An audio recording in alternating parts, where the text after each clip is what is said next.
परम श्रद्धेय परम पूजनीय पाठ पर विराजित सभी गुरु भगवंतों के श्री चरणों में कोटिशः वंदन।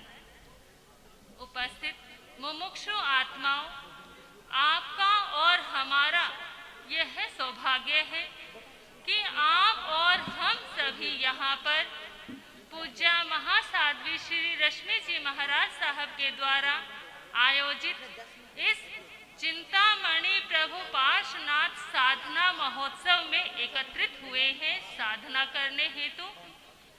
तो आप सभी ने अनेकों बार चिंतामणि प्रभु पार्श्वनाथ और कमठ का प्रसंग श्रवण किया होगा। आप सभी ने अनेकों बार चित्र देखा होगा कि किस प्रकार से कमठ जो वो मेघमाली देव बनकर वहां पर उपसर्ग दे रहे हैं प्रभु को, और प्रभु उस ध्यान अवस्था में कैसे अपनी साधना में लीन है, ध्यान में लीन है। तो वो चित्र हम सभी के लिए क्या संदेश देता है कि एक तो व्यक्ति का स्वभाव है क्रोधी स्वभाव वाला, जिसके अंदर चिंताएं है, क्रोध है, तामसिक प्रवृत्ति है। वहीं दूसरी ओर एक ऐसी प्रकृति का धनी है, वो ऐसी सरल आत्मा है जिसके भीतर प्रेम का, करुणा का, क्षमा का, इन सभी गुणों का भंडार है। लेकिन आज आप और हम सभी जानते हैं कि हम सब अपने बच्चों का नाम क्या रखते हैं दोनों में से? अगर आप ध्यान से सुन रहे हैं तो बताइए कि क्या नाम रखते हैं हम आज अपने बच्चों का नाम? क्या कमठ रखते हैं या पारस रखते हैं?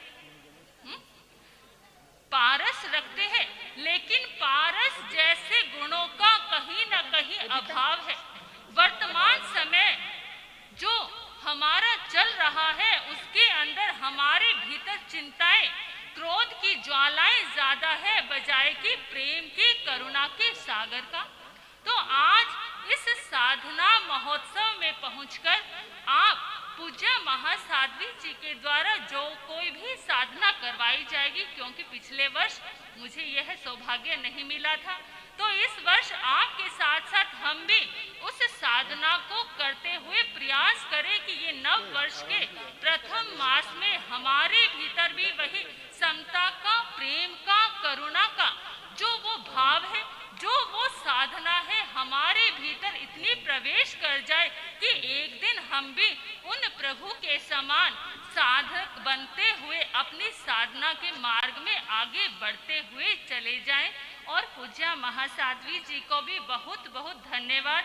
उनका हम पर इतना अपार आशीर्वाद रहता है, कृपा रहती है कि उनका हमारे पास प्रत्येक वर्ष निमंत्रण आ जाता है और हम भी प्रत्येक वर्ष आतुर रहते हैं उनका सानिध्य ग्रहण करने हेतु।